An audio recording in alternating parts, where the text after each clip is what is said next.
What Ramatava Patia? There no Lilia. There no Lilia.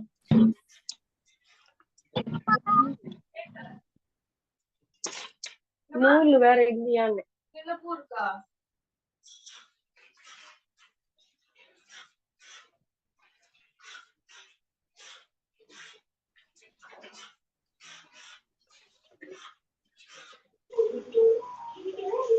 Sorry for the inconvenience. Okay, so we have our participants. Yes, everybody has joined. And the Priya ma'am. Yes. So I'll just share my screen and continue the presentation. Okay, so 1 month. Can you make me co-host? Yes, I will. Okay.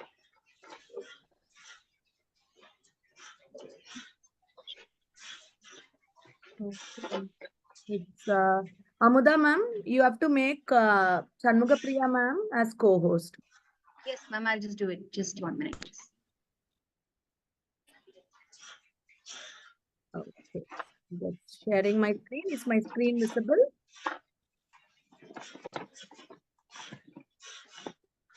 My screen visible? Can someone unmute and tell whether my screen is visible? Yes, ma'am, it's visible. Very sorry for the inconvenience. We'll continue. So we were speaking about carpal tunnel syndrome, tendinitis, fibromyalgia, muscle strain, and low back injuries. Nowadays, it's very common. So whenever you're working somewhere, and even for homemakers, the present day use of gadgets and then doing the home tasks will make you get these lower back pains, because we all don't use the gadgets in the proper way at all.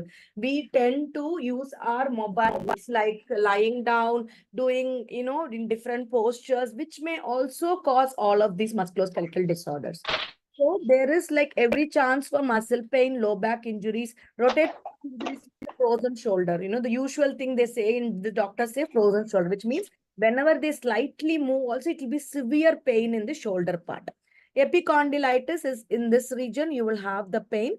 Trigger finger is again like carpal tunnel syndrome, where in one finger, which they use mostly for typing, they get the trigger like very, very sharp shooting pain.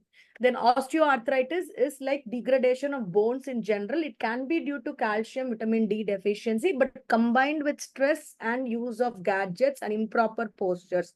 And rheumatoid arthritis is autoimmune. The same arthritis means inflammation of joints. So anything to do with inflammation of joints. So all of this are linked to your work. Okay. So these are the symptoms. You will have pain. Swelling means it will be like becoming big, numbness, tingling sensation, which will in turn lead to reduced worker productivity, lost time from work. And there have been many, many individuals who were forced to leave their jobs because of this. So anybody who's attending this webinar must ensure that such things, when you identify, if you're already having whatever Neha ma'am and Amuda ma'am will be speaking on, how to overcome such posture related and work related problems, please follow all of that so that you will be able to work for a long period of life and inability to perform job tasks. So what employers can do is, see, you should do job rotation. We should ensure, if you are a HR, if you are in the position of taking decisions, we would request you to move your people between different tasks. As and different locations in the office if possible. Don't make them do in the same way or the same task if it is possible. And increasing the variety of tasks in any profession, increasing the variety of tasks and distributing the work among the teams. And automation will also help in reducing, especially in industries where there's higher risk of musculoskeletal disorders, especially material handling, where there's repeated lifting of objects, pushing and pulling, and workstation. We'll come to the workstation, how it should be. Where do you work? That part, how it should be. And risk factors due to job design, awkward body motions and tools, and inadequate job design. These are the common causes, like pace of work, production pressure, lack of sufficient time to recover from overwork.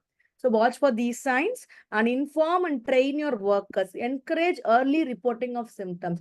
It's just paining, ma'am. In Tamil, valikidudane, it's okay, we'll manage. No. Once it starts, our body doesn't have that great capability of regeneration and all. We are not, animals like salamander, which can, if you cut the tail of a lizard, it can grow the entire tail. We are not like that. Once gone is gone. Okay. So once the bones get degraded, it is degraded. You cannot build new bone. Okay. We can just balance it and stabilize it. So when you are having the first symptom, please consult a professional, please consult a doctor, please consult the naturopathy, Ayurveda, Siddha, and the Indian medicine and the native medicine also. Do exercises, we will come to it. So don't leave at the first symptom itself. And identify, control job related risk factors. This was about musculoskeletal disorders. So now when we are sitting in the same posture every day and all day, this will all happen. Foggy brain. How can sitting in one position make foggy brain? You will all know. See, seeing the same thing, your brain is such a beautiful machine which needs lot of variety. So we are all happy when why we are happy when we go to a movie? Because there is sound, there is light, there is movement. Okay, even if we sit in the same place, we are watching a variety of inputs. Our brain is such like that. Always keep your brain active. They say you don't get diseases like Alzheimer's, schizophrenia, and any other age-related issues also if you keep your mind active. How can you keep your mind active? By doing variety of tasks. And strained neck, you all know, if you are going to keep like this, and including me, I tend to do it, and now I'm correcting my posture, we get strained neck. We get sore shoulders and back. And heart disease is it's on the rise. It's a very common problem now, especially due to sitting every day. We'll see why it is. And risk of colon cancer. The way we sit increases your risk of colon cancer. So this is the problem of sitting in one place. Okay. With standing, the major problem is leg disorders like varicose veins or deep vein thrombosis. What happens is when proper circulation is not there with long-term standing, especially for teachers, you should take breaks in between and sit, and you should change your posture. And weak abs, disc damage. Disc means the disc in the spinal cord, which surrounds the vertebral disc, the bone which surrounds the spinal cord, if it gets degraded, that will compress the nerves, and that is why whichever nerve is compressed will get pain. If the nerve is compressed at this level, you get hand pain, shoulder pain. Then if you go below, if you go to the hip region where the spinal nerves are compressed, then we will have leg pain. So these are the dangers of sitting. And we all see that there is a survey which says 85% of employees are unhappy with their office environment. So if you are in the HR, kindly make sure that there will be 33% increase in employee satisfaction from an ergonomic office design. What's an ergonomic office design? This is how. So this is how an ideal workstation should be. There should be, first we will see on the right side. So there should be a table and the chair, whichever they are using, it should be at the arm's length. The mouse and the keyboard should be at the arm's length. You should not do like this or like this. Okay, you should not sit below or above. It should be at arm's length. And you should use a bigger monitor instead of the laptop, because we tend to go like this into the laptop. We should not do that. We should have a bigger monitor and a document holder. If you are going to be a teacher also, please get a document holder. Don't correct like this, correct like this, okay? And top of the monitor at eye level, minimal bend at waist. We should never be doing like this or like this, okay? It should be like this, and elbows close to the body. We should not move like this and sit. There should be back rest. Back rest is very important, especially the back rest. The design should support your lower back. We should not go for all these fancy chairs where there is everything else but no support to the lower back. Back support to the lower back will solve a lot of problems. And usually we go for adjustable chairs in the corporates because you will just try to, at least some movement in the whole day can happen. But it nowadays like doctors are telling to have a fixed chair also. It depends on your work environment. And this should be the angle. And front of the seat, not pressing on the back of the knees. It should press only in the thighs, not at the back of the knees. Make sure that these are all set up when you are given a chair and a desk.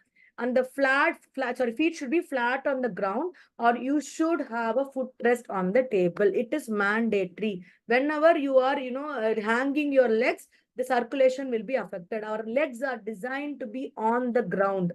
That is called grounding. So you should be on the ground. And light. So see, there can be physical comfort. Good workplace lighting can lead to physical comfort.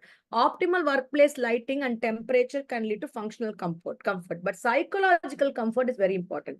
Each person's comfort is different. So employers should consider that each person's setup of this desk and the light, some people will like bright light, some people will like dull light, some people will like cold temperature, some will like warmer temperatures. We should encourage, and among the team, if the employer is unable to give that freedom, among the team members, you should, come for a discussion and make people sit in the place where they are psychologically more comfortable. Any team and any work can prosper only when there is psychological comfort. It's very, very mandatory. Individually controlled atmosphere is extremely important for better work dynamics. And computer vision syndrome, this is very common. It's not computer vision, it's gadget vision nowadays. Everybody, most of the young children have blurred vision, eye strain, dry eyes. You can ask why I'm wearing glasses. It was due to books, not gadgets. And headaches. Ma'am, always headache. Every day I'm getting headache, but no reason why. I'm eating properly, my BP is normal, but why am I getting headache? It is due to this watching gadgets. Neck pain and difficulty in focusing. See, sometimes difficulty in focusing, we never tend to associate with our work. We will think that it is due to other problems, we are not able to focus on the work, but it's actually work which is causing you difficulty in focusing. So always see that when these things are there, think for a moment whether it is due to your work. And how to avoid eye strain, okay? Make this 20-20-20 rule. Every 20 minutes, you should take a 20-second break and look at 20 feet away. Every 20 minutes, can somebody unmute and repeat after me? Every 20 minutes. Every 20 minutes. You break for 20 seconds and look at 20 feet away. This everybody should do, okay? And to better viewing, we should do regular eye checkups and eye exercises, whatever we are doing it, and proper lighting, monitor cleaning. Clean the monitor once in a century at least. We should clean the monitor, and distance adjusting, glare reducing, and keep bigger fonts. Don't keep smaller fonts. Give bigger. Don't worry about others, what they think. Okay, it's our eyes. If it goes, only we are responsible. And frequent blinking. If you are not blinking frequently, it is a problem. Okay, so it's like this means it's a problem. And you should wear glasses. Okay, the blue filter glasses, whatever is like being advised by your physician, please do that. But follow this 20-20 rule. It's for everybody. It's not only for gadgets. If you are reading something, if you're doing a same work, 20-20-20 rule is very important. So sedentary lifestyle, we all know whenever we are sitting, see, humans are made to move. Okay, we are human body is made up of 640 muscles. For what? For what God has given it, to sit in one place. He would have made like a bag, if we have to sit in one place. We are made to move. So please move. Why? Because it's been found that when you sit and work for 7.5 hours or more, you are 94% more likely to die. It can sound very alarming and very scary, but that is the truth. So you cannot be sitting all day long, because see, we cannot be controlling adulteration of food, whether the food is very organic, very proper, all those can be controlled only to a certain extent. But we keep eating. When we don't move, that sedentary lifestyle combined with genetic susceptibility. You may say, ma'am, there is one person who always sits, he has got no problem. He lived till 94 years. That is his genetics. If we have improper genetics, then we have stress. We have other problems, like if they are smoking and all of that.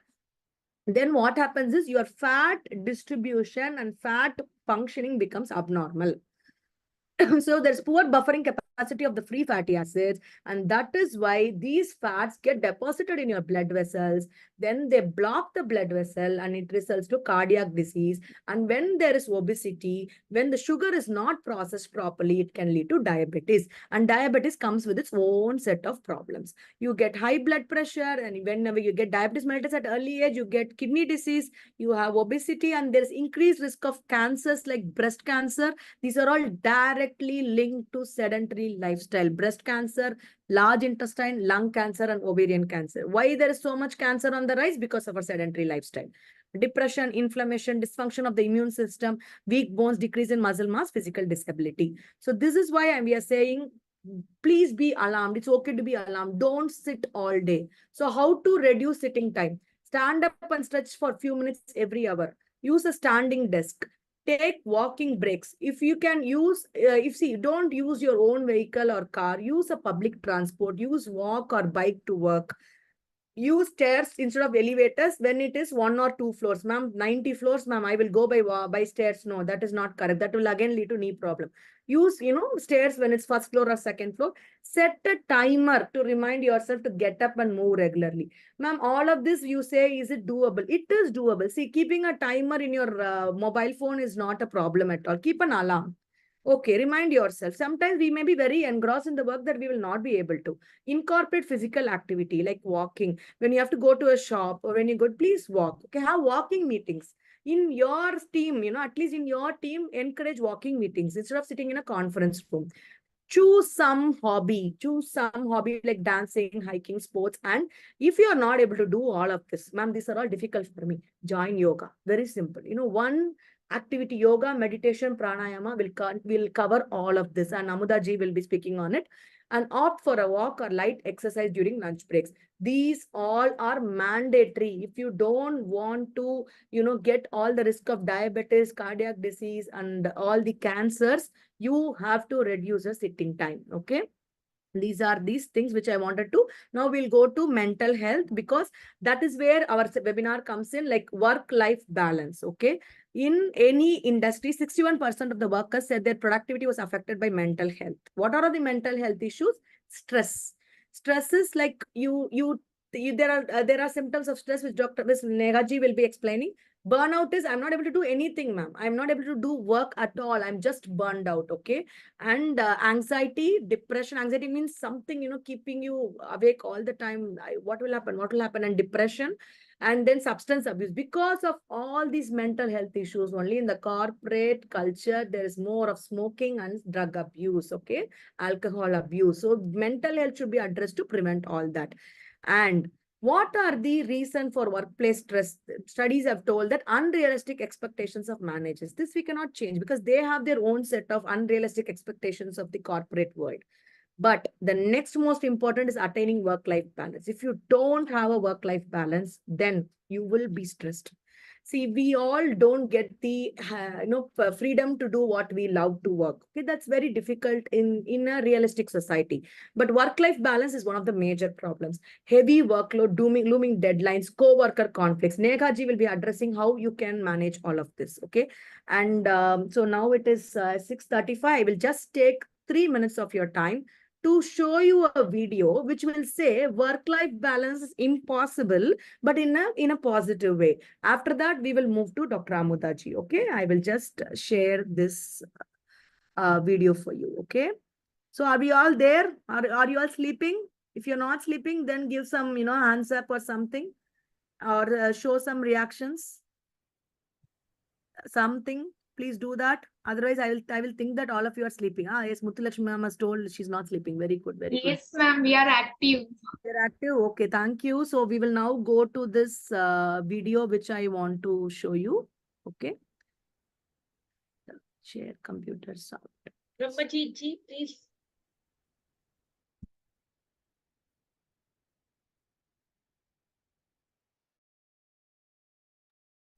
Okay, so I'm just sharing.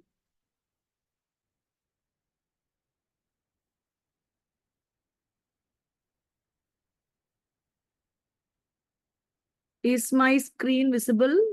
The video? Yes, Yes, ma'am. Is Yes, my ma'am. Sound visible? Is the sound audible? No, ma'am. With 6,500 RPM. Yeah, ma'am. Yes, ma'am. Yes, ma'am. Yes, now it is. Now, part of the reason that it's so efficient and part of what makes us human beings comparatively inefficient is that this car has only one goal, and that goal is exceptionally clear. It has to go very fast down tarmac roads. As a general principle, no machine can be optimally efficient at more than one thing. A robot that has to both climb stairs and make pancakes will be far less efficient than two distinct machines, each of which can focus exclusively on a single task. The more limited the goals, the higher one's chances of efficiency. Now, unlike the Audi sports car, our brains are not designed or evolved to be maximally efficient at any one thing. This amazing cognitive and emotional machine is a profound generalist. It comes moderately well equipped for a huge range of possible activities. To write a novel, spear fish, bring up a child, drive very fast up Fifth Avenue, sit in a high-rise office writing reports, live in a hut in New Guinea, marry, plot an assassination, live in an ice cave, go into politics, stay single, or expand a small business into the Asia market. Now, the price we pay for being generalists is that we'll be less good at any one of the many activities we perform than someone who did only one thing their whole life long. We might not be the very best at inflating party balloons. The house will be a bit dirty. We might be a bit late for the meeting. We'll not be perfect, patient, and interested dinner companions. We'll mess up the public presentation again. Someone would probably be better than we are at helping a child to paint. This might be quite depressing at moments, perhaps late at night as we look back across the day. But before we get too sad, we should realize that our less than completely optimal performance is down to one very understandable thing, that we've chosen breadth and variety over total focus and narrow perfection. And that's a very wise choice. Focusing on one thing to the exclusion of all others has its costs, as anyone who's ever spoken to an athlete who trains 10 hours a day tends to find out. There's a cost to being the human equivalent of a sports car. Unfortunately, our society has set up an absurd idea that it will be possible to do many things and do them all completely well. That's why we hear so much talk about an elusive thing called work-life balance. Perfectly optimal career and a perfectly optimal home life. This is a mad idea. Work-life balance is impossible because everything worth fighting for unbalances your life. We're not going to be at once the ideal domestic chef, child carer, and CEO. If we're strung out across multiple roles, all will suffer, but that's okay. That you're doing too much and none of it without mistakes isn't a sign that your life has gone wrong. It's a sign of a very wise and understandable position, that you've opted for imperfect variety over flawless focus. So imperfect variety over flawless focus. So it's okay. You're all actually multi-talented, multi-focused, and you all have been great people who have been doing a lot of things. So where does this work-life balance comes in? It's impossible to achieve a perfect work-life balance. But how to be without stress in a given work? How to manage life? That is where Neha ma'am will be speaking, and Dr. Amuda will be speaking on how to achieve mindfulness and be, better at handling your physical and mental health issues from a yoga perspective. Now over to Amuda ma'am.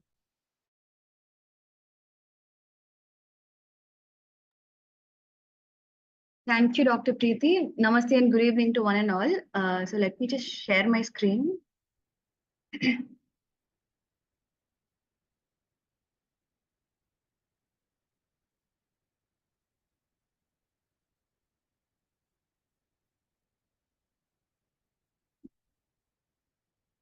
So Dr. Preeti had just given a wonderful introduction with all.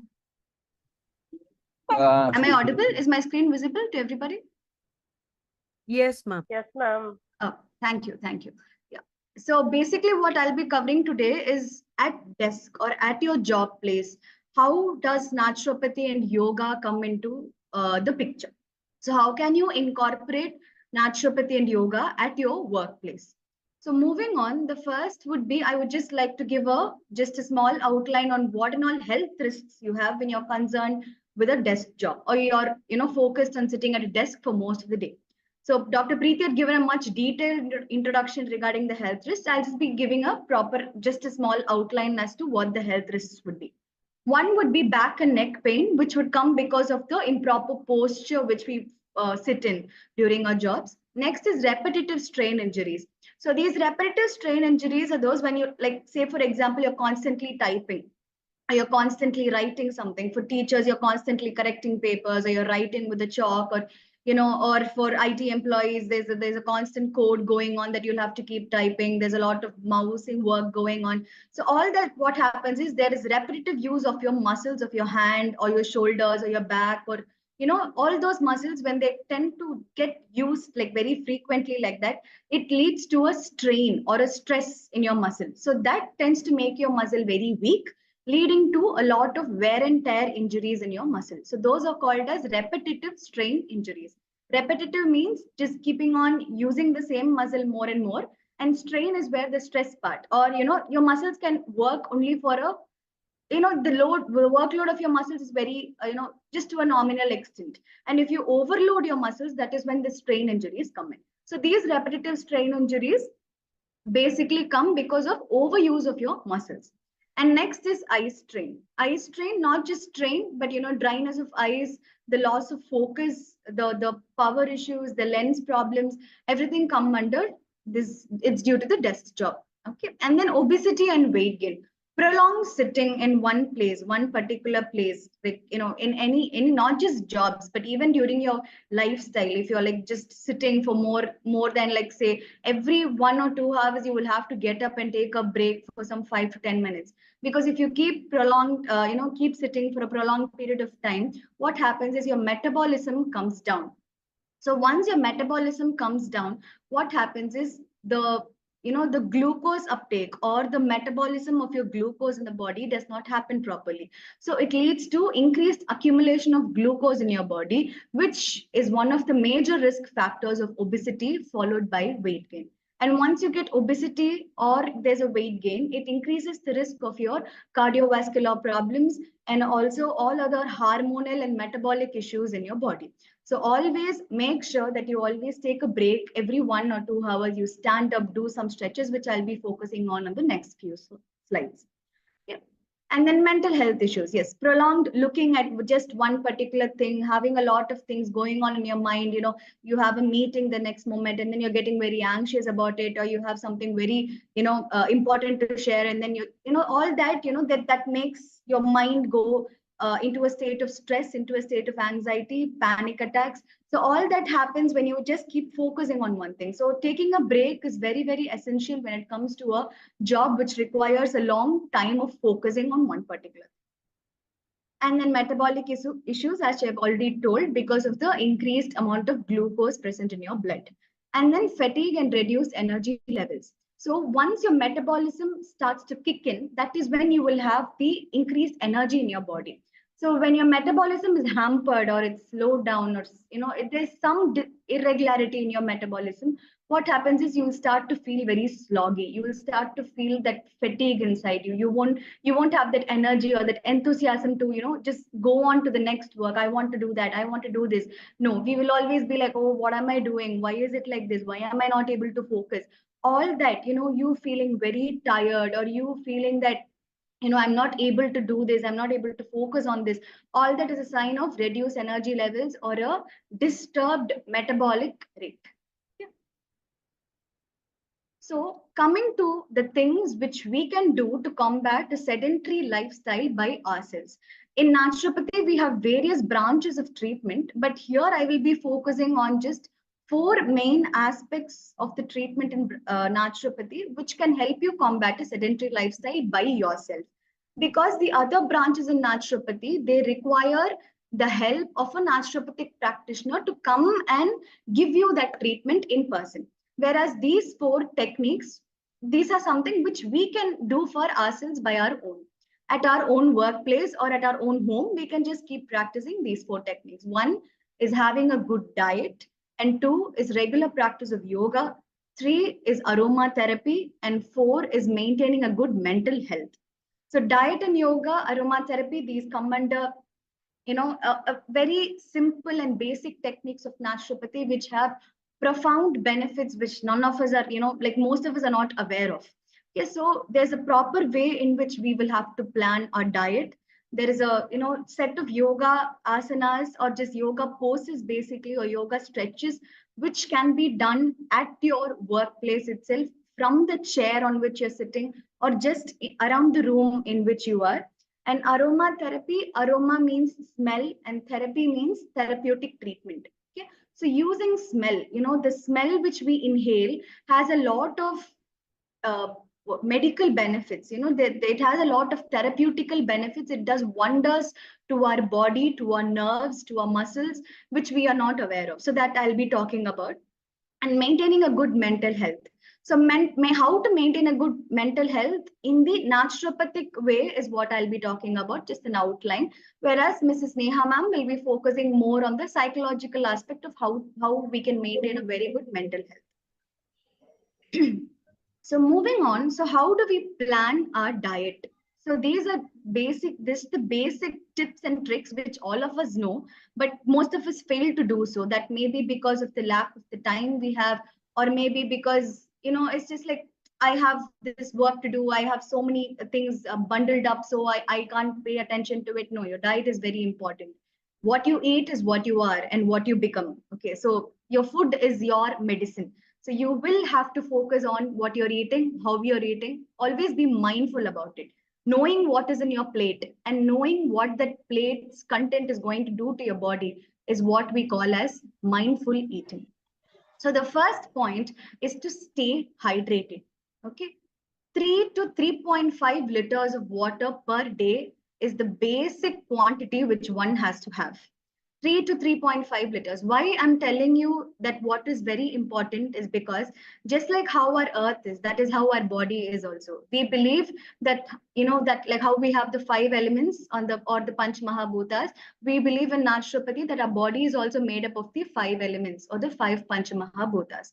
So when these get disrupted, that is when you have a problem in your body, or there's a discomfort or disease or pain in your body. So your body, just like the earth, is made up of 70% of water. So that 70% of water, some of it goes through your excretion process, or when you're sweating, or through respiration. So to restore that water capacity, you have to keep drinking water. Just keep yourself hydrated. I'm not asking you to drink, all the fancy juices or tender coconut water, or I mean, those are also good. But the basic water which we have, just the normal drinking water, has wonderful benefits, because the more you drink water, the more the toxins come out. So the water acts as a, maybe like, it flushes out the toxins. The pressure, the water which goes inside through the blood vessels, it just brings out all the toxins from your blood vessels. So it cleanses your body entirely, just your normal drinking water. So always keep yourself hydrated. A minimum of 3 to 3.5 liters of water per day is very, very, very essential. Second is to include whole grains. So the whole grains would be like your oats or your millets. Yeah. So these whole grains, they have complex carbohydrates. So the simple, or the, just nowadays, the white rice which we get, some of it is actually adulterated. So the adulterated, carbohydrates, they tend to give only just basic sugars in your body when they get metabolized. Whereas these whole grains are actually complex carbohydrates. So these complex carbohydrates, when they are broken down, like once we have them in as food, and once they enter your body, once they undergo the metabolic process, and once they are broken down in the metabolic process, they tend to become, one part of it becomes sugar, one part of it becomes fiber, and you get everything. Like you don't feel hungry, you reduce the sugar cravings which you have. Like some of us, after the meal, we tend to have that, we need something sweet. We tend to have that sugar craving in us. So those sugar cravings will come down. So always having a complex carbohydrate rich meal is very important for us to, feel full. That is, even if you have a little amount of whole grains, you will feel full for a longer period of time. So you won't have that frequent hunger pangs. You won't binge eat. Okay, you won't like stress eat or binge eat, or you won't go searching for a snack. So that is one thing which we'll have to include in our diet. That is whole grains. And third is protein. Proteins can be your dal, your sambar, your tofu, your paneer, cheese.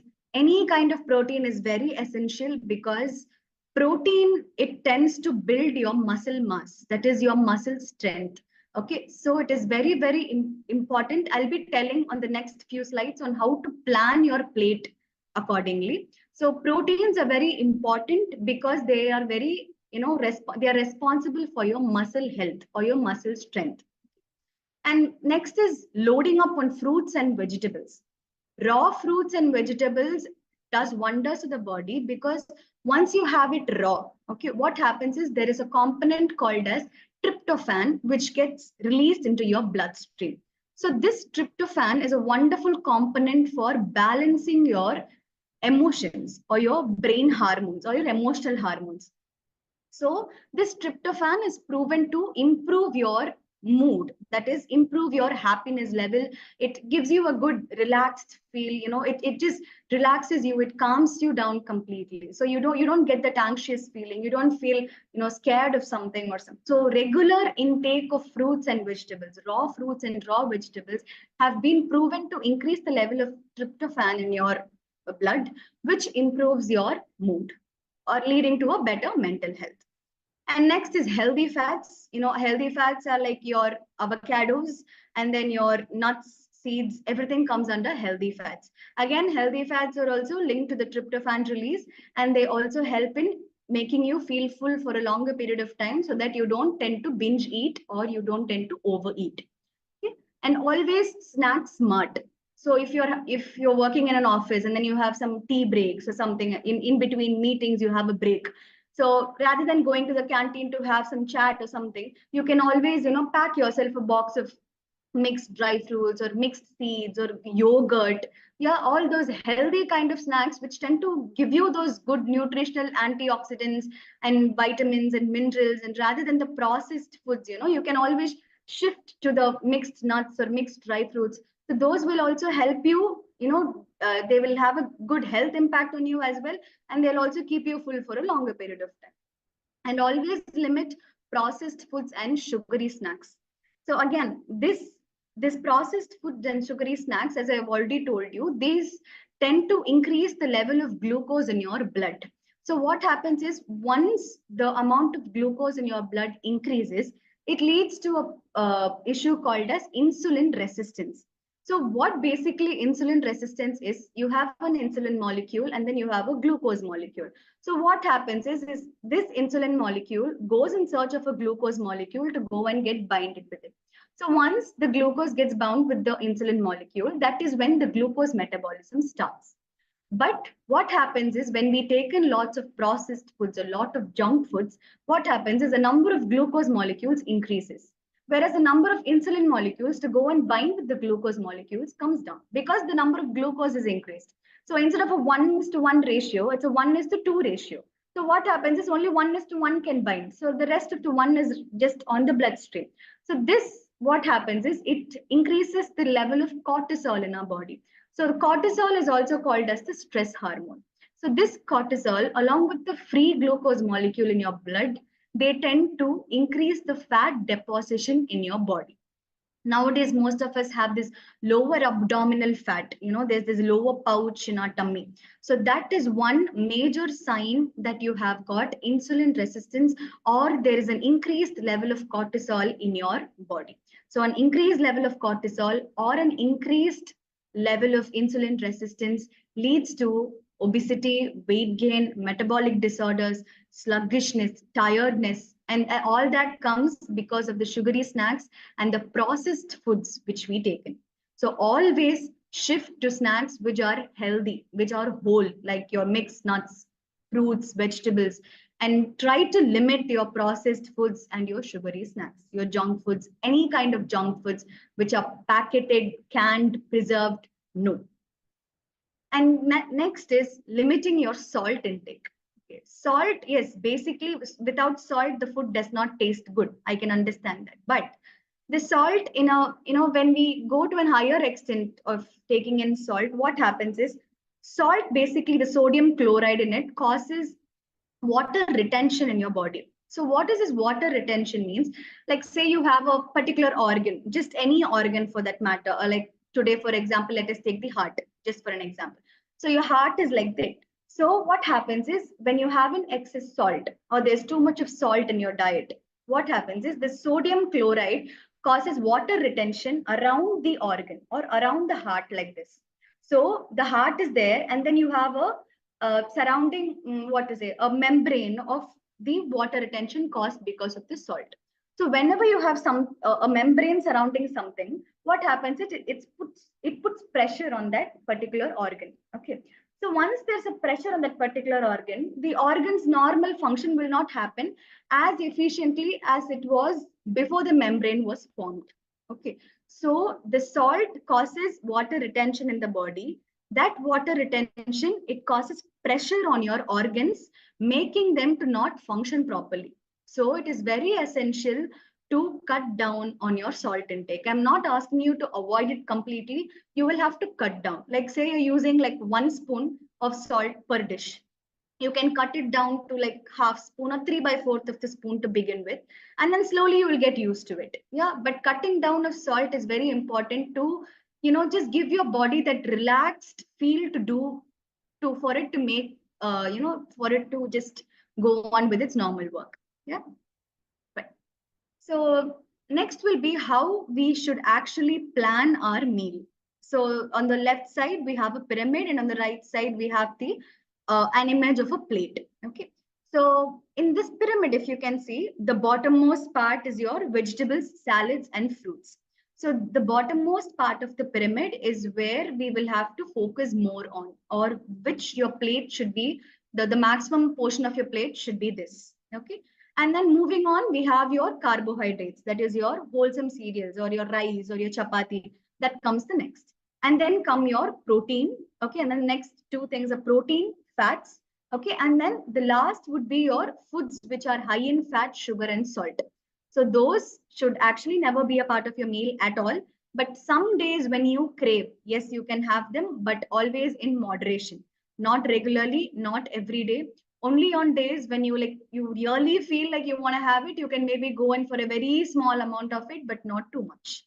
So always try to avoid the topmost part of the pyramid, and always try to include the bottommost part of the pyramid in a higher quantity. Yeah.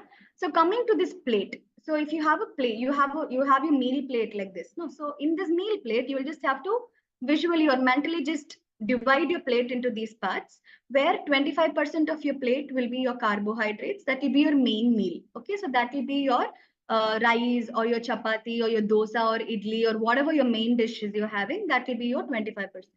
Next 25% will be your protein. Okay. The protein can be in the form of dal. It can be in the form of paneer, cheese. It can be any kind of protein, that will come under your 25%.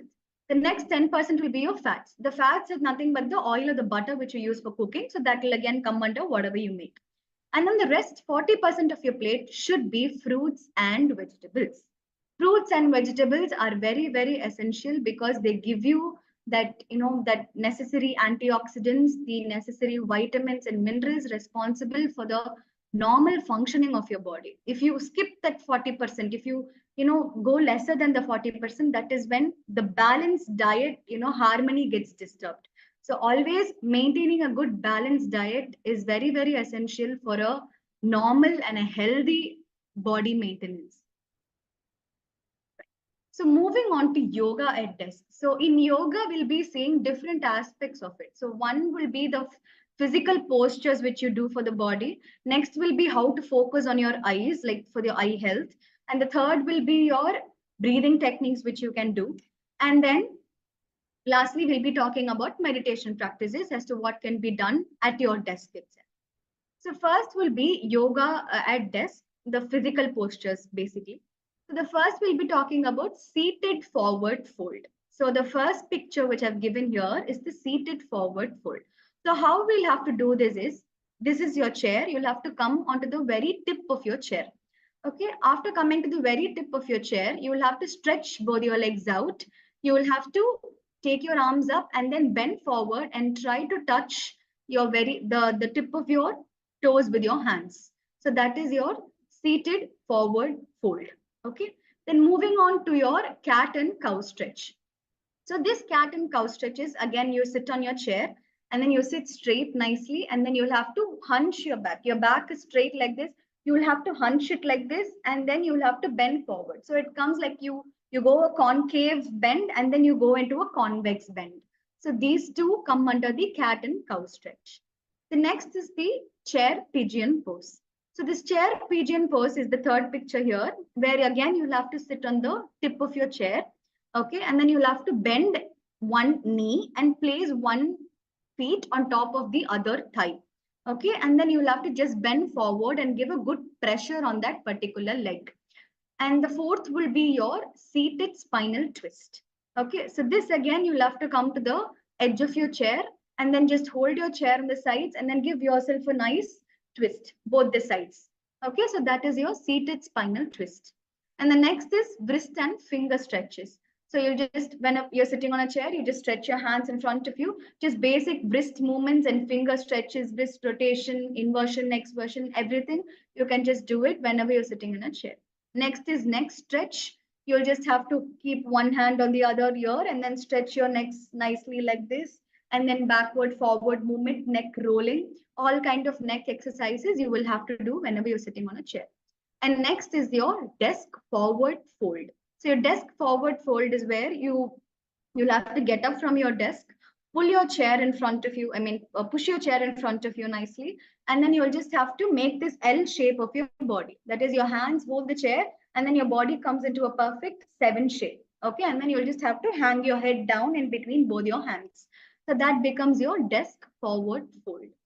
So these, 1, 2, 3, 4, 5, 7 poses. Yeah, these 7 poses, they tend to stretch almost your entire muscles of your body. The main group of muscles in your body, they get stretched when you do these 7 simple poses from your desk itself. So if your job requires you to be of, a prolonged time at your desk that you don't even have even a minute or two to get up and relax, just by sitting, just by talking to somebody, while talking to somebody, you can always do these 7 poses, which will help, just stretch your entire body out. So once you practice 1 or 2 rounds of the stretches, that will just take like 2 to 3 minutes. So once you do that, you will feel that your entire body getting rejuvenated. Okay, so it is a must that we, start practicing, if not all the 7, at least 4 out of 7, whenever you get time, whenever you get time at your desk. So benefits of practicing yoga at desk. So why should we practice yoga at desk? One is reduced stress.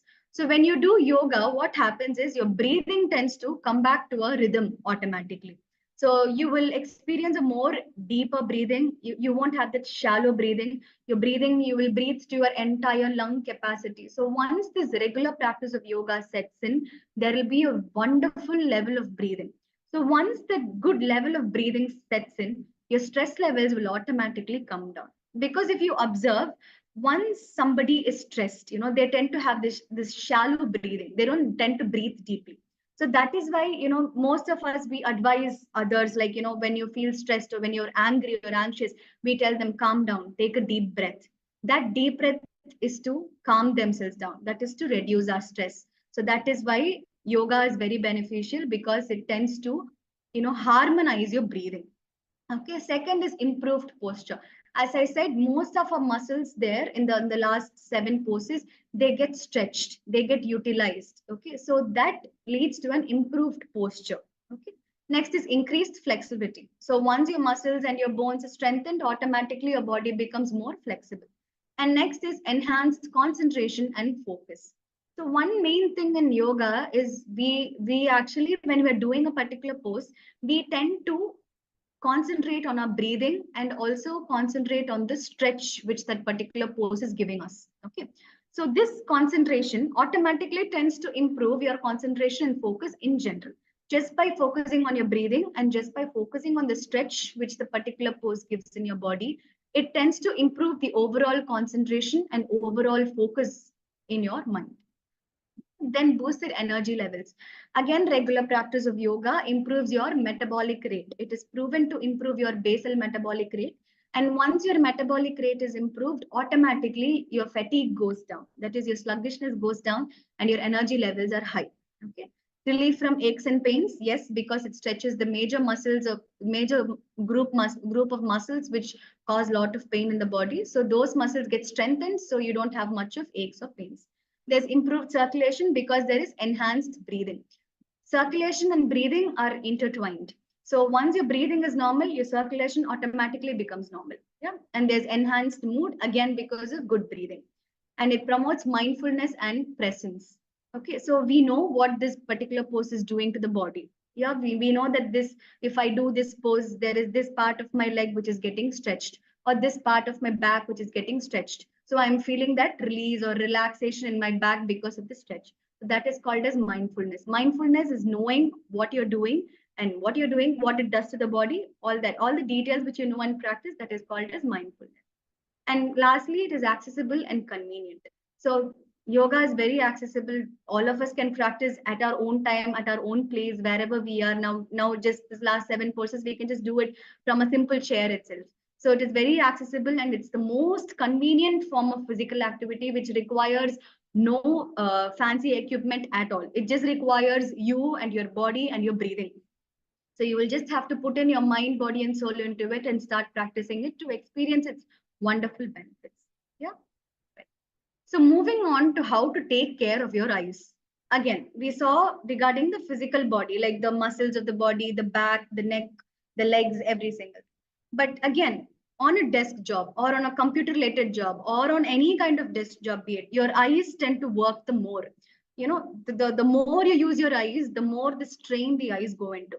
So to relax your eyes, what and all can be done is, one is palming, second is eye rolling, near and far focus, blinking, figure 8 movement, and eye massage. Okay, so palming is basically when you rub both your palms, generate enough heat in your hands, and then you place them on your eyes. This tends to relax your eyes completely. Eye rolling is just clockwise and anti-clockwise rotation of your eyeballs. Okay, so that tends to improve the circulation in your eyes. Near and far focus, you'll just have to stretch with your one hand in front of you with your thumb pointing up. Take your thumb far away, bring your thumb back in. So this is very essential for your eyes to focus, to improve the focusing muscles of your eyes. Okay. Next is blinking. Just consciously try and blink your eyes whenever you find time. Okay, that that prevents dry eyes. We call it as xerophthalmia. That tends the dryness in your eyes, that doesn't happen. It keeps your eyes all watery and fluid rich. Okay. Then figure 8 eye movement is just diagonal movements, just like a figure 8. It tends to have that what do we call it? It tends to just harmonize your eyes. There is this proper balance in both your left eyesight and right eyesight. There's a proper eye coordination which is maintained when you do this figure 8 movement. And eye massage, again, you'll have to start from the lower eyelid and then move up to your temple, and then you'll have to come down again. So that again is for your eye muscles to relax completely. So all these 6 exercises are for your eyes. Okay. And then breathing techniques at your desk. So breathing is again a very important aspect to just, for your mental health, especially. Yeah. So here we'll have 5 kinds of breathing. One is deep abdominal breathing, alternate nostril breathing, Ujjayi breath, Brahmari pranayama, and Bhastrika or Kapalbhati. Okay. So deep abdominal breathing is the first picture here, where you will just have to keep both your hands on top of your abdomen, and then you'll have to take in a deep breath in and out. Okay. And then alternate nostril breathing. And the other 4 pranayams, before practicing, always make sure that you're taking a guidance of a yoga practitioner or a naturopathy doctor before you start in, because you will need to have a proper training before starting any kind of pranayams. Okay.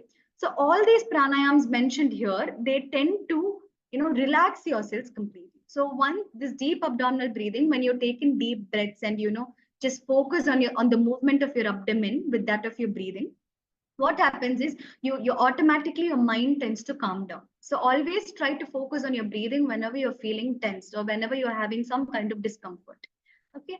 Second is alternate nostril breathing or Nadi Shodhana Pranayam. So this Nadi Shodhana Pranayam is also called as the purification pranayam. So what this does is it purifies your energy channels. Okay, so the regular practice of this pranayam purifies your energy channels. And once your energy channels are purified, there are no blockages. So there will be a free flow of energy that will improve your mood, it will improve your metabolism, and it will just give on a very good health benefit. This Ujjayi breath and Brahmari pranayam are two pranayams in which you will have to make that humming sound. Okay, so that humming sound from the pranayam, actually it releases nitrous oxide in our body. So this nitrous oxide will act is a potent vasodilator. So once it dilates, what happens is it will improve your mood.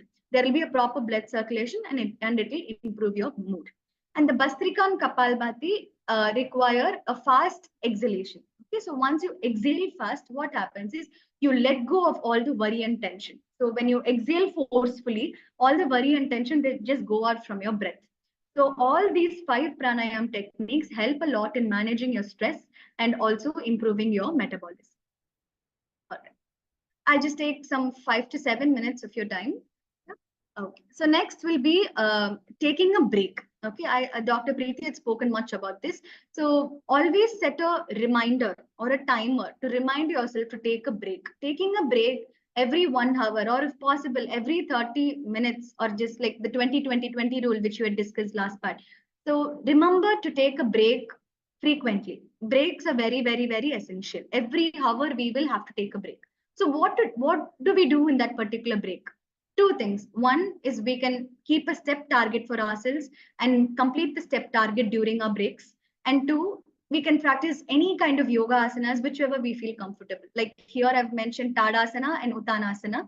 These tend to improve your circulation, and also this Tadasana particularly stretches your whole spine. Yeah, it stretches the entire spine. So that you can see that the spine is very erect. So even if you're sitting on improper posture, if you get up once or twice and do this full stretch, that just aligns your spine in a natural way. Okay, so whenever you're taking a break, one is walk a few steps, keep a step target. You can start with 3,000 steps and slowly you can go up till 8,000, 10,000 steps, but make sure that you complete that step target.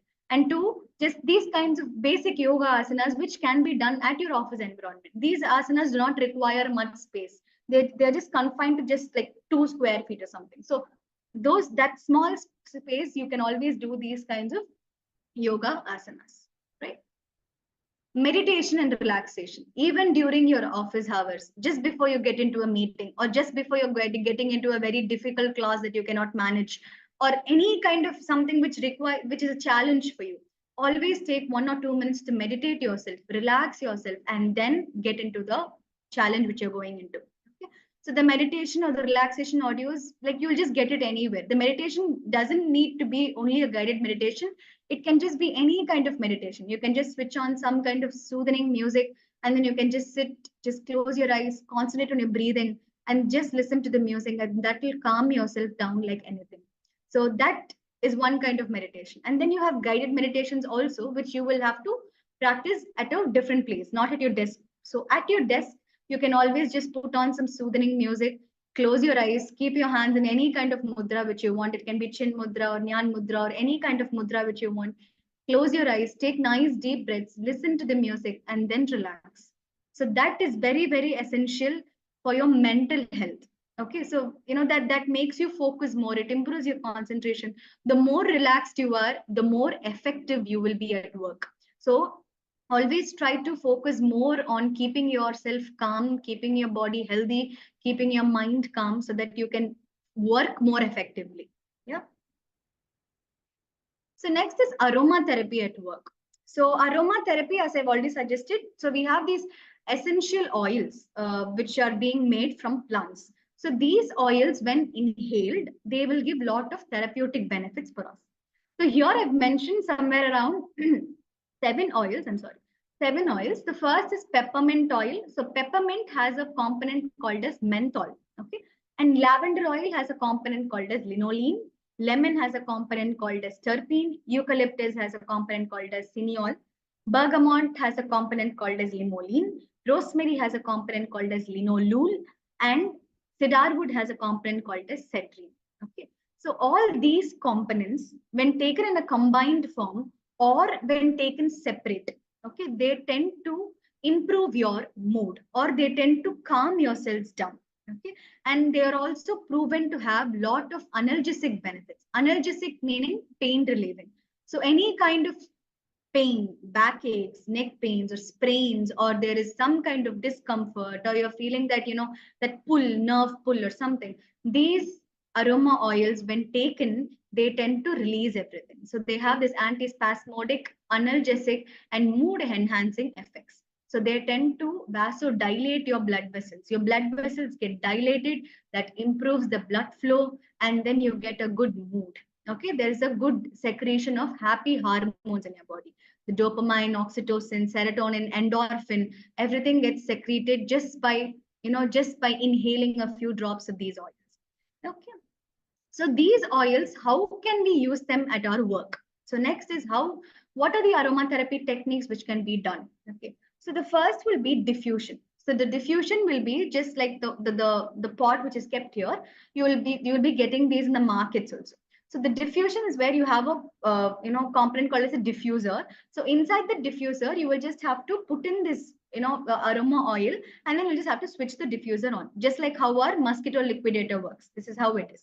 So you just have to switch it on, and then the vapor comes out, and then the entire room smells good with that aroma oil. Okay. And the second is massage with dilution. The second technique of aromatherapy is massage with dilution. So why dilution is necessary is because the aroma oils are heavily concentrated. Okay. So once that heavy concentrated aroma oil comes in direct contact with your skin, for some people who are very sensitive, it might cause some skin itching or skin burns. So for that, we will always suggest that before applying any kind of aroma oil directly onto your skin, you will always have to mix it with a dilution oil. That can be your almond oil or jojoba oil. And then you'll have to mix them and then give it as a massage. Okay. Third is baths. Just in your normal bathtub or in your bucket of water, which you're using for bathing, you can always add 1 or 2 drops of the oil, which you're most preferred to, and then you have to take a bath. And fourth is inhalation, which we all know. So this can be done even at your desk. The diffuser can be done at your desk, and the inhalation can also be done at your desk. So just 2 to 3 drops of the oil, you will just have to put it on your handkerchief or a tissue paper.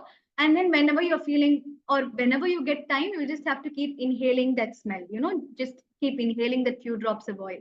So these work the best for you to relax completely and also for you to rejuvenate completely. But before starting any kind of aromatherapy technique, always make sure that you consult a proper naturopathic doctor, because we will be able to prescribe you the exact quantity or the concentration or the exact number of drops which you will have to be using for yourself, because every body is different. And lastly, how do we maintain our mental health? Through the natural way. Neha ma'am will be talking more in details on how to basically maintain our mental health in a proper way, but I'll be talking about how do we maintain our mental health through natural way of living. Okay. So the first will be a well-balanced diet rich in whole fruits and vegetables. As I've already mentioned, whole fruits and vegetables, when you have it, they tend to release tryptophan in your body, which improves your mood. So again, always tend to focus on the tryptophan content in your whole fruits and vegetables and tend to switch there. Next is maintaining a good gut health. There is a research telling that your gut is linked to your brain. So that is called as your gut-brain axis. Okay. So in your gut, you have a lot of bacteria present, the microorganisms present. Okay. So for the bacteria that bacteria has to be in a hormonal balance. There should never be an imbalance in the level of the bacteria in your gut. Okay. So to maintain that good balance, of your bacteria, you will have to take in more of probiotics and prebiotics in your diet. Okay. So the prebiotics are the food for the bacteria, and probiotics are the food which have the bacteria in them. Okay. So the probiotics will be your curd, okay, and your prebiotics will be your banana. So these kinds of prebiotics and probiotics in your diet, try including them to maintain a good balance of your microbiome. Next is aromatherapy techniques, which we just discussed, and yoga practices like Brahmari Pranayam, meditation, relaxation, any kind of relaxation practices, and yoga nidra that tend to just calm yourselves down. They give a good, complete physical and mental relaxation. So starting of yoga practices is very, very essential. And hydrotherapy techniques like steam bath and sauna bath or hot food bath is because they tend to flush out the toxins from your body. You start to sweat when you take a steam bath or sauna bath. So once you start to sweat, your toxins come out. And once your toxins come out, there is a complete relaxation in your body. You'll feel rejuvenated and refreshed. And exposure to sunlight. Sunlight exposure is very, very, very important. not the time when you go to the office, but the early morning sun around 6 to 8, and or the evening around like 4 to 5 p.m. That is when you will have the good UV rays present. So those UV rays, when they come in contact with the body, with the skin has a content called as nitrous oxide, which when comes in contact with the UV rays, they tend to vasodilate, and they also help to enhance your mood. Yeah. So these are just a normal outline on the natural way on how to maintain a good mental health. More mental health regarding how to maintain a good mental health, I give it more to Neha ma'am. Neha ma'am, I think you can move on from here. With this, I end with my thing. So for naturopathy and yoga consultations, this is the number given here. So thank you one and all. So over to you, Neha ma'am. Thank you. Thank you, Thank you, Amuda ma'am. ma'am, for your wonderful and informative sessions. How is everyone? Namaste. Everyone awake? Namaste, ma'am. Okay. Namaste, ma'am. Thank you. Thank you for your wonderful response. Okay, so let's do one thing. Now that we have been sitting for a long time, and for such a long time, Preeti ma'am and Amuda ma'am have been saying that, you should not sit for a long time and all. So can we just make a few stretches? Okay, just stretch your hands to the front as much as you can. Just stretch. Then take it up, stretch a bit more to your side, then to your other side. Would request participants to Nicely switch on their rotate. video also, if possible, so that we will know that you're actually stretching. Oh, okay. Yeah, I'll just try to. Yeah, thank you, Preeti. So just stretch nicely, stretch on both the sides, look back, nicely look back. Okay. So welcome to this webinar, all of you. Hope you all are feeling a bit energetic. Don't worry, I'll just take another 20-25 minutes or maximum 30 minutes of your time. And we will wrap it up before time so that we have some question and answer time. So I'll just share the screen now. So let me just adjust my slide up for a second. Okay. Yeah. So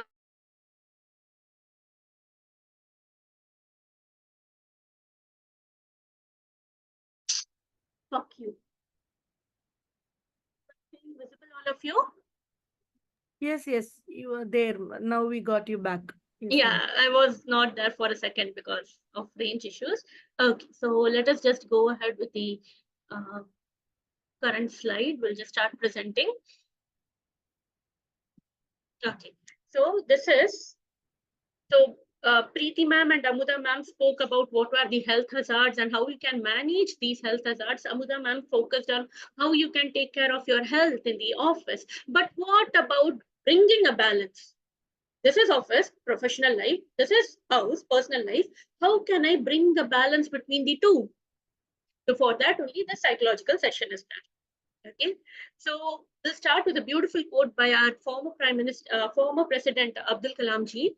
If you fall in life, neither your boss nor your client will come to offer you a help. It will be your friends and your family who will come to help you. With this mindset, let's go ahead. A few more things that sir has told us.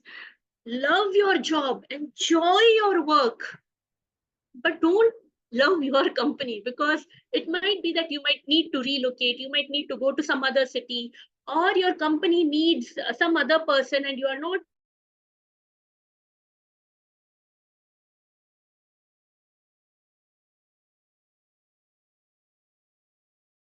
There are some issues with connectivity. So Please leave office on time because work is always happening. She's joined back. Tell me, how many of you have seen that your work has got over? Office, let it be in the office or let it be in your house. There is always work, right? So always leave your office on time, be home. Your client is important, but so is your family. Okay. And there is more to life from office. You need to socialize, you need to entertain, you need to relax. Because if these things don't happen, your health will not be healthy. And if it is not healthy, you will never be able to give an output in your office. You will be only taking more of sick leaves. Okay. And please read this line very carefully. A person who stays late in the office is not a hardworking person. Rather, the company looks at him as a person who is inefficient because they are not able to finish the work on time. Rather, leave your office on time, not before time, not after time. Okay, so let us go to the next slide. So what is work-life balance? What will we get if we achieve work-life balance? So first is reduced stress. I am happy at my home. I'm happy at my office. I'm able to balance the both. So I have reduced stress. So that leads to a healthy physical and mental well-being. And that leads to improved productivity. I am at peace. I don't have guilt. I don't have stress. So I don't focus on other unnecessary things. I focus when I'm in my office in the work, and I focus when I'm at home in my housework, spending time with my family, with my children, right? And because of this, the relationships improve, and I get increased satisfaction in both my job and my life. And this leads to long-term sustainability. That is, I'm able now, if I'm burnt out, if I'm stressed, then I will need to take break every few days, right? If I overwork for a long time in my office, then I will have to take a long weekend off. Rather, if I leave my office from time or leave from home on time, then in the long run, I don't need to take much leaves because I'm physically fit, I'm mentally fit. So my sustainability, that is, I'm able to work continuously, persistently, right? And I will be modeling a healthy behavior to my children. Just think, all of you, you're also free to share your inputs in the chat box. Preeti ma'am will help me read the chat box. So just think, how many of your parents came home and started attending calls? They were blessed. They did not have mobiles. So they never brought work home. When they came home, they were with us. But what do? Even after coming home, we have calls, we have our laptop, we have everything, right? Because of that, our children, because we are in mobile and laptop, our children are modeling us. They are just taking the mobile. They know mobile more better than what we know, right? I mean, most of you parents, including me, we have the complaint that our children are always into mobiles. Why? Because we are modeling that. But if we put a boundary, saying that, no, after this, I'll not look into my mobile, I'll not look into my, just a minute, give me a minute, I'll just.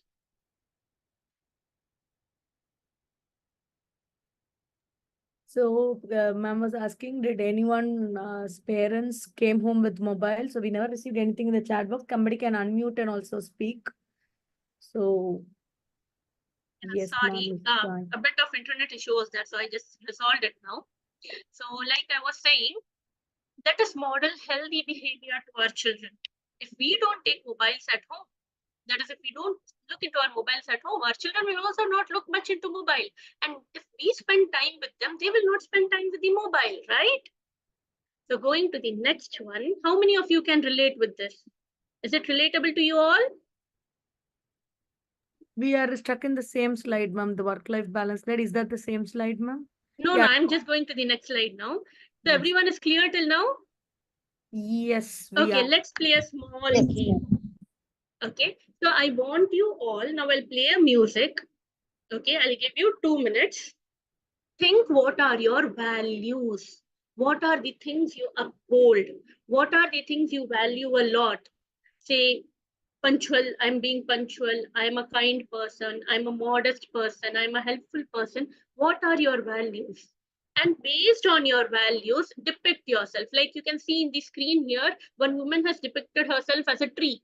I take care of the health of my family. I take care of my home and everything. So one person has said, I'm a person who shares love. The other person has said, I like to grow. I like to contribute. I have friends and time, like that.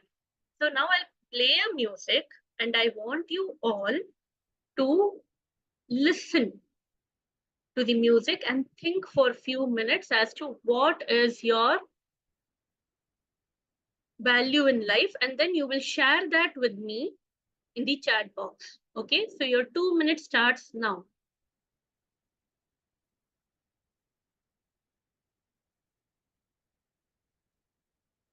You need not draw.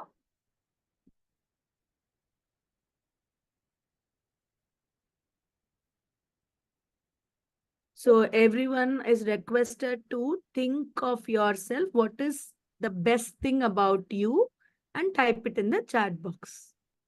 Yes. Take 2 minutes. You need not draw. You can just type it. I am a tree. Maybe I am a mountain. I'm a cloud. Based on your value, you can put your value and your thing.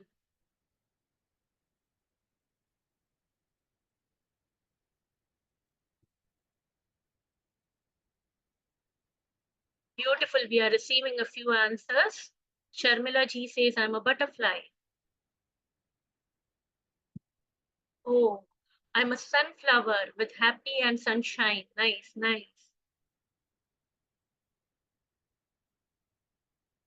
Manju ma'am says, I'm a great mom. Wonderful, Manju ma'am.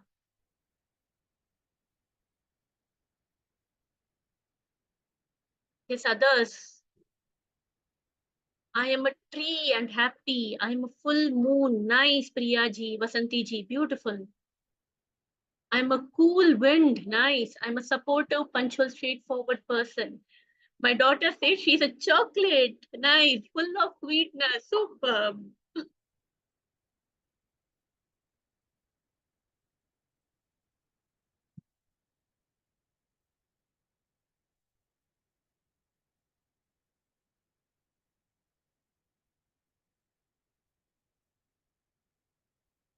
Monica ji, you are a pleasant weather making others cool. Nice.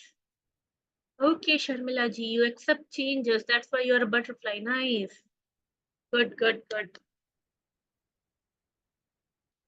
Okay, we have received a good amount of replies. We'll wait for another 30 seconds and then we'll go to the next slide. I am wind, Shri Devi ji. Nice.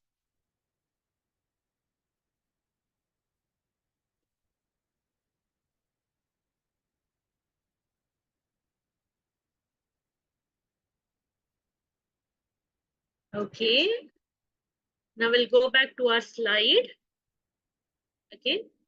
Thank you all for your wonderful answers. So I asked you to think about your values. Why? Because if you have to set boundaries, you should know what your values are. So decisions are easy when you know your values. How? Because I know my value. So I know what I want. And then I'll think whether I got what I want. If yes, I'm thankful for it. If no, then okay, I'll try for it more. I'll accept it or I'll try for it more. I'll explain with one example, okay? As most of you here are women, I'll take this example.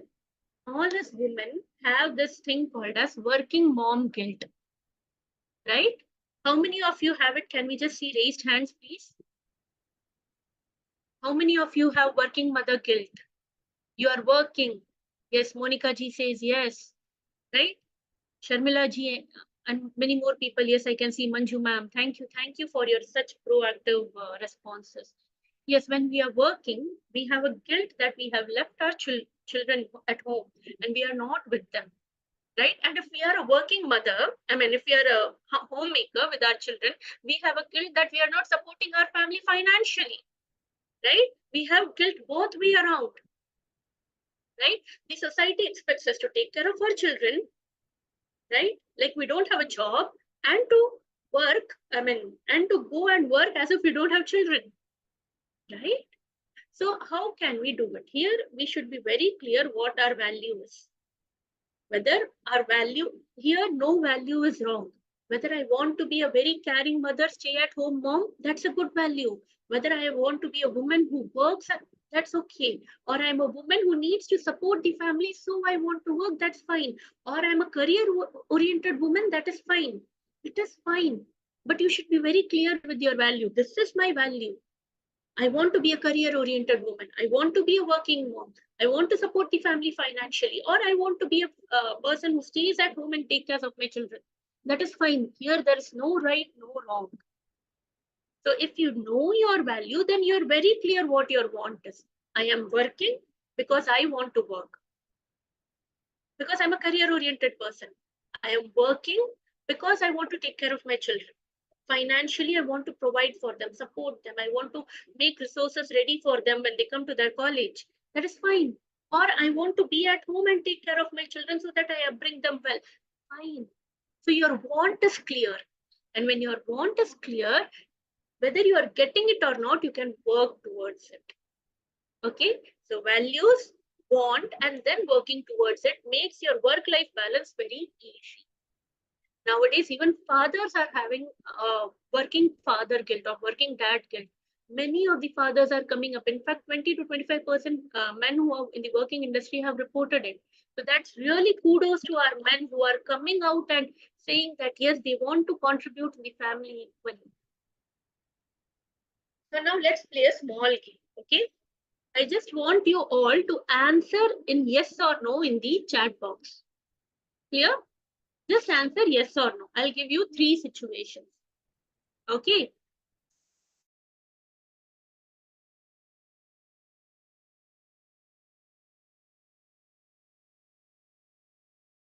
Now it is 7 o'clock. So now it is 8 o'clock. You have to go home, pack your things. 12 o'clock is your flight. Okay, so you're leaving from your office and immediately you get a call stating that you need to be there and you need to be there for the work. One work that only you can be done is done. Okay, so will you stay back or will you go home? Just type whether you will stay back or whether you will go home in the chat box. Okay, stay back. Stay back. Thank you, Muthulakshmi ma'am. Stay back. Sharmila ji, yes, yes, stay back. Yes, you'll stay back. Okay, Sridevi ji, thank you. Thank you for your wonderful response. Okay, many people are saying yes.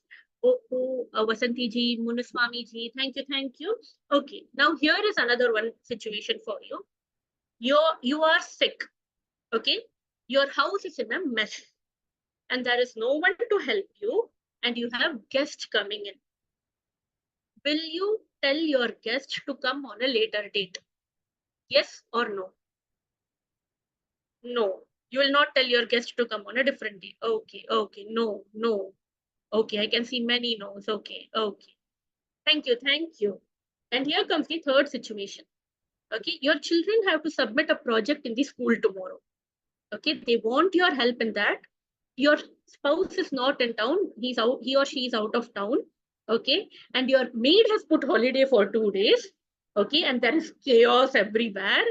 Okay, will you take a 2 hours break between all this chaos, drink a cup of coffee and get rest? Say yes or no. No. Okay. Yes, sir. Very good, Aryananji. Yes, no. Okay, here I can see a mixed set of reactions. No, yes, okay. Okay, okay.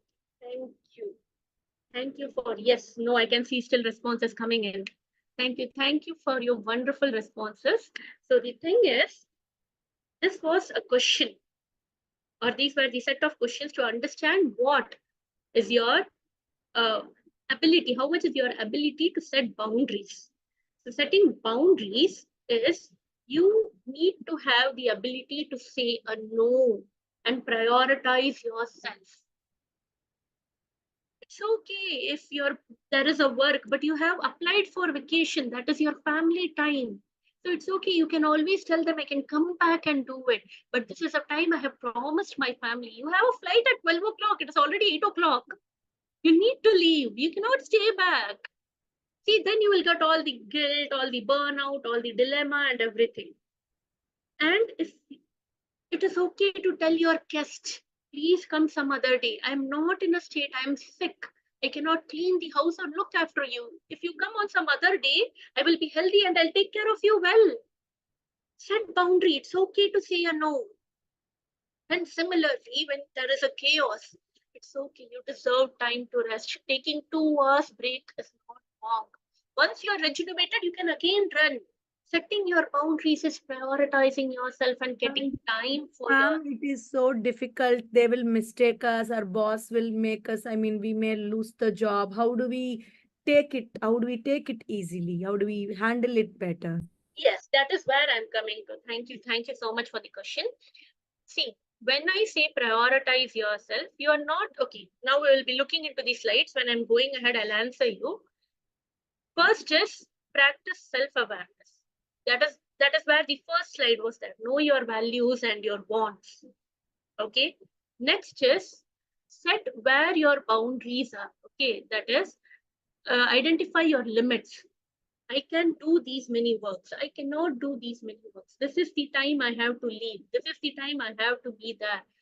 Whom do you need to prioritize when? If your child is sick at home, you need to prioritize your child. Identify your limits. Sometimes we say that, okay, boss has given me extra work. But think, if by doing this extra work, your main work is going to get compromised, then it's okay. And you can always tell, just like now a question was asked. I'm sorry if I didn't share this job. Yeah, I'm sorry. So you can always tell your boss, you can always talk to them affirmatively. And you can always tell them, please, if your boss you feel will take it in the wrong way. First is understand that if your boss is a person who understands your needs, he or she will not take it in a wrong way. But you have to put it across to them. Don't go and fight. Ma'am, I have to go. I have a vacation and you're now asking me to do a job. No, go and tell. See, I understand that there is an emergency, but there is also this person who can do the job. I'll talk to him and ask him for covering me up, ask him to cover me up, but I need to go because there is a flight. Put your things in an open manner. And always understand that what we think may not be the case. Like I'll tell you, there was this one example in which a man, his child was having an open house. That is, in the school, the teachers had called for a PTA meeting. So the man went to the boss and told that, boss, I want half day. The boss was in some angry mood and he told that, no, I cannot give you half day and all. You go, you work. Can't you see so much work is there? Please go. So he went away and then he came out and he started complaining to his friends. The boss doesn't even understand all this. The friend asked, did you tell the boss that your child needs you? So the man thought for a minute. He said, go. The friend said, go talk to the boss. He again went in and told, sir, my child is having an open day and I need to be there. Can I just take 2 hours break? I'll be back. So the boss said, oh, is it so? Please go. But come back in 2 hours because there is a lot of work. Do one thing, you take 2 hours break, work for extra 2 hours. So you can always find a solution when you talk it out. If you run with your own prejudice, you will never know what is the problem. Okay? Be firm. That is what I said. Be firm in telling, but also be flexible. Sometimes the boss may say, you do one thing, take the laptop. You're going on a vacation, I understand, but take the laptop whenever possible. Work from that. See, a solution comes in. So also be flexible to whatever the other person says. And respect others' boundaries as well. If you are a boss, understand that your employees might need some time off as well. Your friends, your colleagues might need some time off well. So give them time. Okay? Don't go and complain. Cover for them rather. And seek support if needed. Take the help of your family. Take the help of your colleagues. Take the help of your children. Your children will be more than willing to help you. And be consistent in saying no. It's okay to say a no. We have this people-pleasing tendency. They should not think bad about me. It's okay if sometimes people think bad about you. Okay? So here comes the next point. So that was about how to set boundaries. This is about how to manage our own self. Okay? So we all have been taught SMART goals. Am I right? But we should also have clear goals. Okay? That is collaborative. Take help from others. Take help from your colleagues when you are setting goal. When you are setting goal, who all can help you identify. Okay? Be specific with your limit, how much time you have. Also take in emotional aspects such as, will this goal motivate you to work better? Will this goal give you some sort of self-satisfaction? Think about that. And appreciate yourself after you achieve small goals. Say, very good, I have done it. Okay? And ensure that you can change the goal in between. It should not be that your goal is very strict. At times in between, you should be able to adapt to it. And how can you identify or prioritize your task like this? Make 4 columns. Is it important but not urgent? Go ahead with it. You can do it later. Important and urgent, go ahead with it. It is not urgent but important. Okay, you can do it later. It's neither urgent, neither important. Remove it from your task. Every day morning when you start your day, do this. What are all the things you need to do? Set a limit. Put down all the goals that you have to do, small goals, buying groceries, taking care of your children, doing their project, doing the laundry, everything. Then put it like this. Is it urgent but not important? Urgent and important, not urgent, not important, and neither urgent nor important. Okay. Then put a schedule. From this time to this time, I'll do this work. From this time to this time, I'll do this work. But also keep it flexible. Sometimes guests may come. Sometimes you will have some other work, some other urgent work might pop up. But don't have a fixed timetable. Every day morning, put a timetable like this. Because we never know how our next day will be, right? And try to stick to it. At least do 80 to 90% of it. Okay. And next is chunking. If you have a big goal, break it into smaller targets and do it. 2 other things that are very important when you are doing a work is first minimize the distractions. So the thing is, how can you minimize the distractions? For minimizing the distractions, first is understand how can I limit my interruptions. How many coffee breaks I take? Can I limit it? And if I am taking a break, how can I quickly recover from it? Okay, maybe you can put in your mobile phone, do not disturb, I'm in a meeting. Okay, or if you are disturbed, then coming back to your work and getting into the set of work, how can you do it? We have impulses, right? I need to take a coffee break. I need to have a long lunch break, or I need to see into my device. So how can I reduce it? If I can reduce, if the other thing is how many times? Okay, I cannot reduce it, but how many times will I allow myself to go into it? Okay, in the same way, how immersion, that is how much am I getting addicted? Sometimes I'm addicted so much to the perfection that I am not able to come out of the perfection. I need my works to be done so well that I'm only focusing on the work and the other works are getting pended. I'm getting immersed into perfection. So how can I avoid it? Okay, and if I am getting immersed, how can I come back to my situation conscious? So interruption, impulses, and immersion.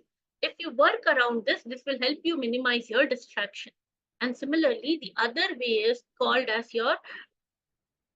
we call it as the Pomodoro technique. In the Pomodoro technique, you will work for 25 minutes, take 5 minutes break. After 5 minutes, come back, work for 25 minutes, 5 minutes break, come back, 25 minutes, 5 minutes break, and then take your lunch break.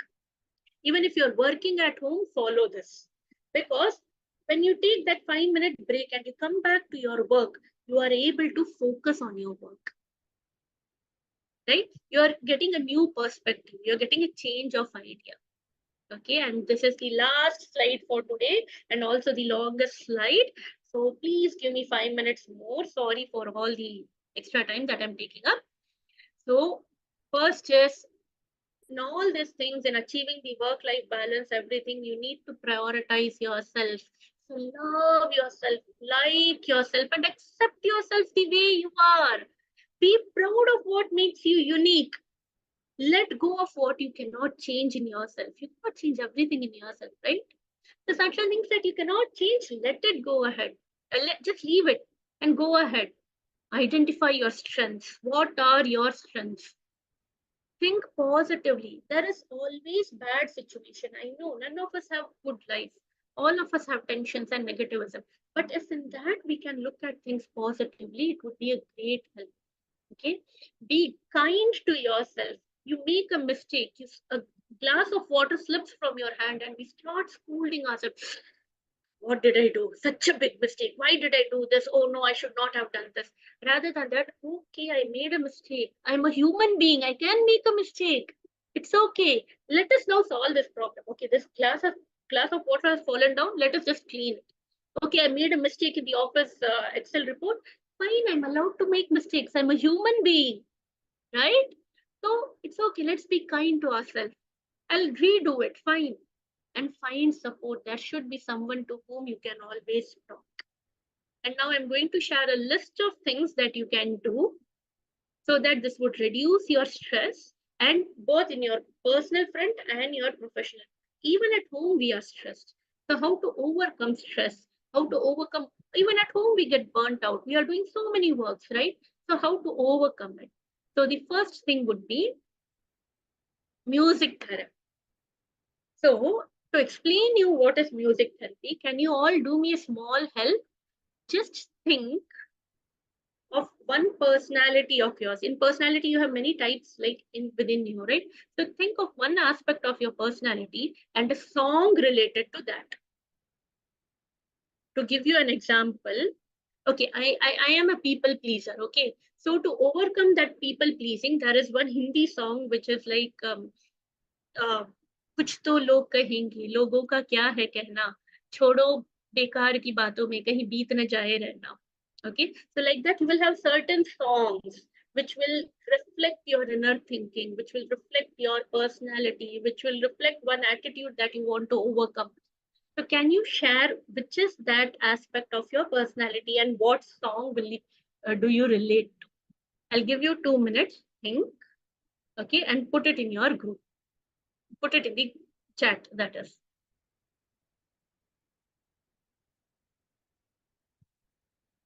I want you all to think one aspect of your personality and a song that relates to it.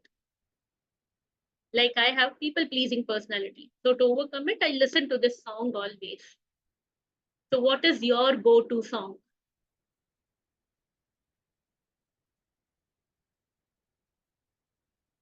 And share it in the chat.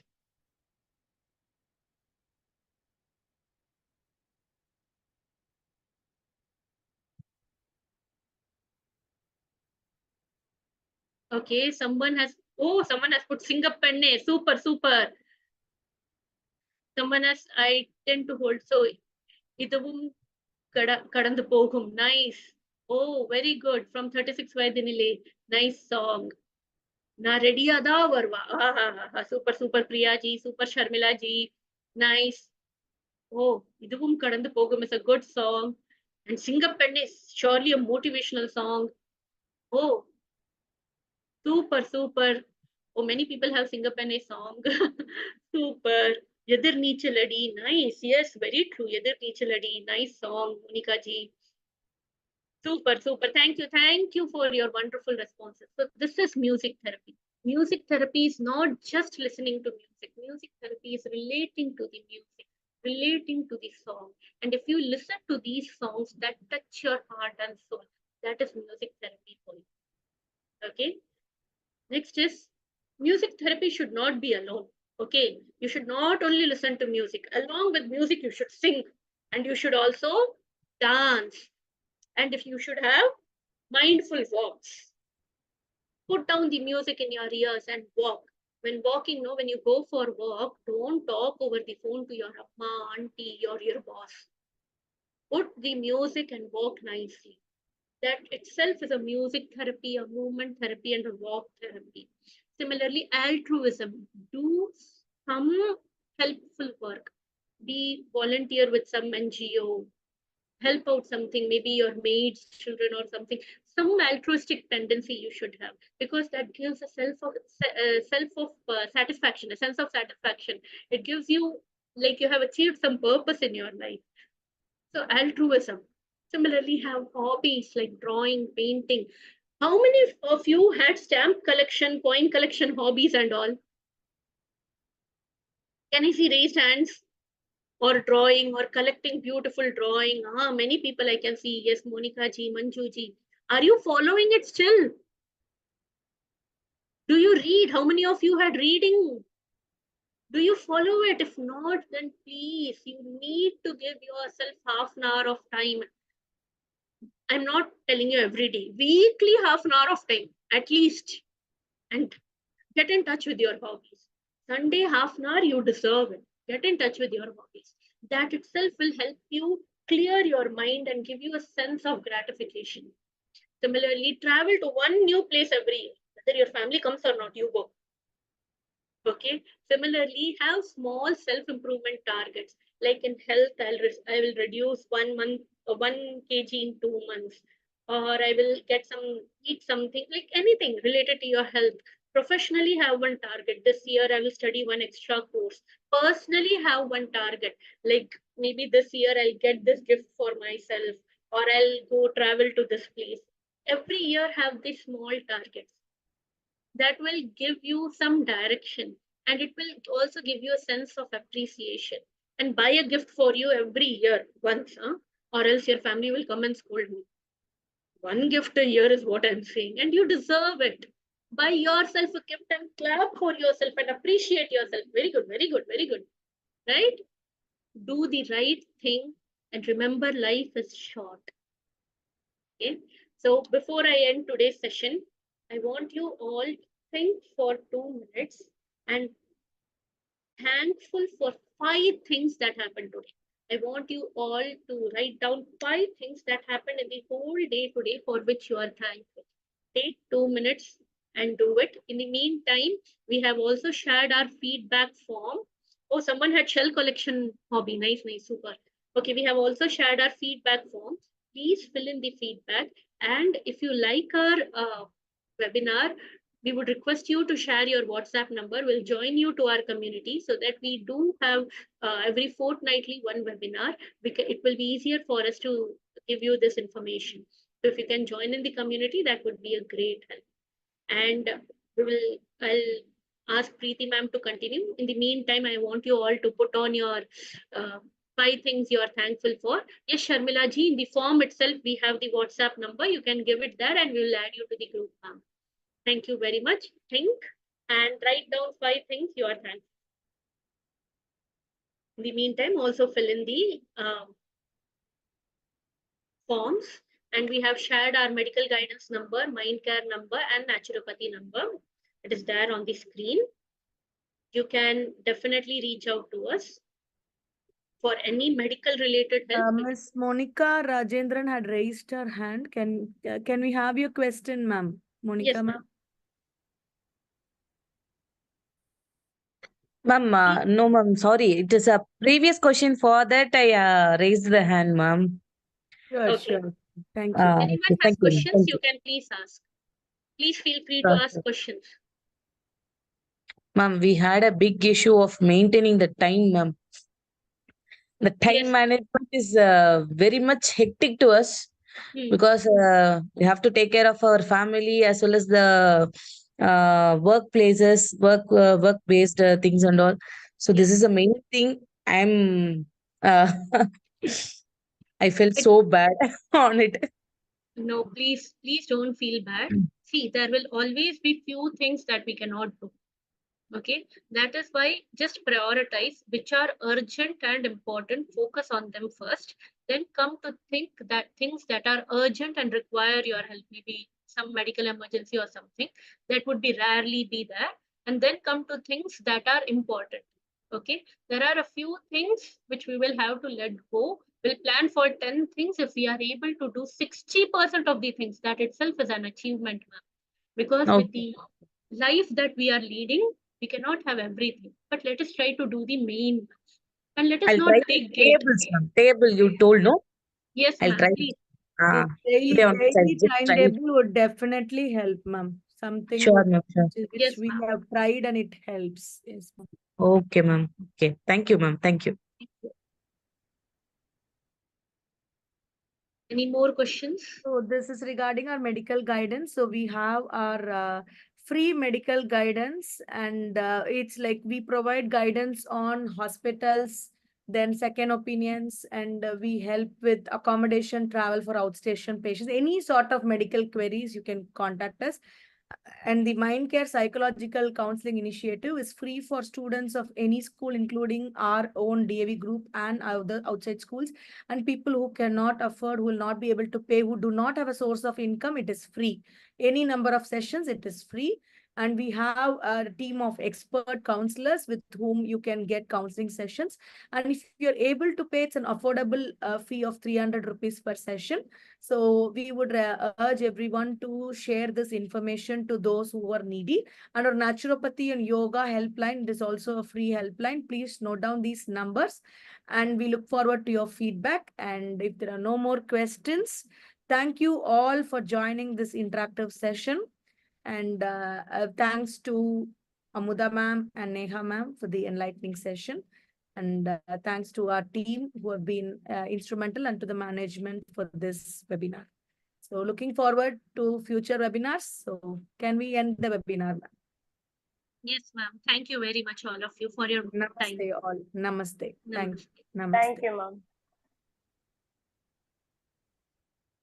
Namaste, ma'am. Good night, ma'am. Namaste. Good night.